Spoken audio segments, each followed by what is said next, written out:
Hello YouTube! To celebrate the 50th anniversary of my favorite television show, Doctor Who, I thought I would explore the music of Doctor Who with you guys. Not only is Doctor Who the longest running television show, its music is actually really significant to the history of music. Most important is the theme song.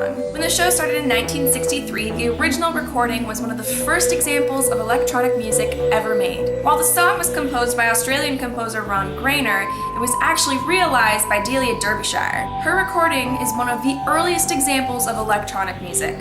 And what would now be pretty easy to record with commercial synthesizers was at the time incredibly painstaking work. Delia and the BBC Radiophonic Workshop created this first recording by using things like test tone generators, equalizers, something called a wobulator, and even white noise generators. Each sound effect was created individually and recorded to a magnetic tape.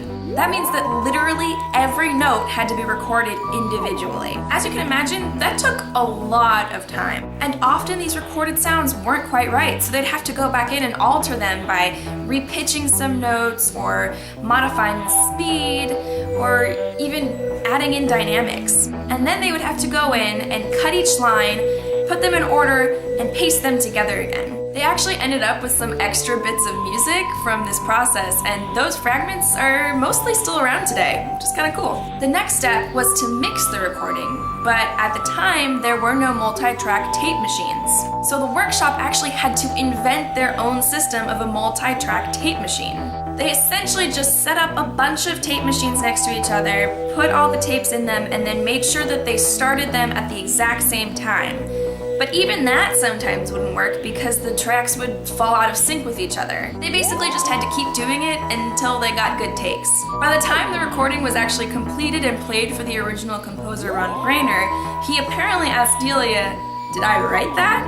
And she said, "Most of it. We've been listening to that original recording." Now this original recording was over 2 minutes long, and it obviously had to be cut down for the television broadcast. There were also a few other changes that were made for the TV version, including moving some of the hisses around and altering some of the thunderclaps. Interestingly enough, the TV show and theme first appeared on November 23rd, 1963, which is the day after JFK was assassinated. But back to the theme music.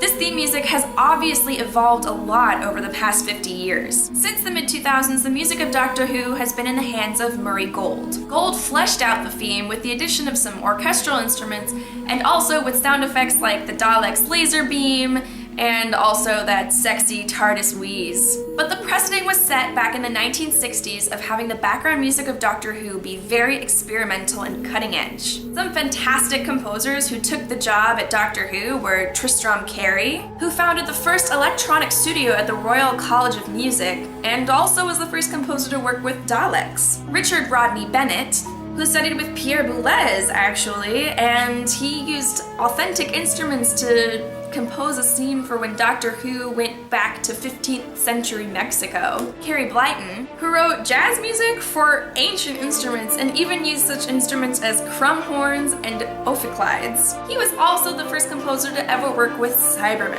And Dudley Simpson, who wrote music for instruments like water gongs, car springs, and even the first Moog synthesizer. There were even some electric instruments created specifically for Doctor Who, such as something called the Crystal Palace, which was a perspex box which included rotating vanes, a dictaphone motor, and even the gold nib of a fountain pen. There were even once some attempts to create an instrument that would sound like orgasms. I don't think that one was quite as successful. But in the 21st century, one of the great things that Murray Gold did for the series was create recognizable themes that accompanied specific characters. Each of the Doctors he wrote for had their own theme, and so did all of the companions and most of the monsters. Even the Daleks have theme music, and they have no conception of music. Even though the recent series has involved a lot of orchestral music, it has still always been paired with electric music. That way it maintains that sense of otherworldness that so typifies the music of Doctor Who. The soundtracks for the show are incredibly interesting, and I heard rumor that they're releasing a new box set of CDs with all of the music over the entire series of Doctor Who. So Mom, sounds like a good Christmas gift. Anyway, I love Doctor Who and all of the music that supports it. I hope it's around for another 50 years. And speaking of that, did any of you guys see the 50th anniversary premiere? I saw it, and quite frankly, I thought it was the most amazing thing I have ever beheld. Until next week, guys, keep calm and don't blink. Musicology.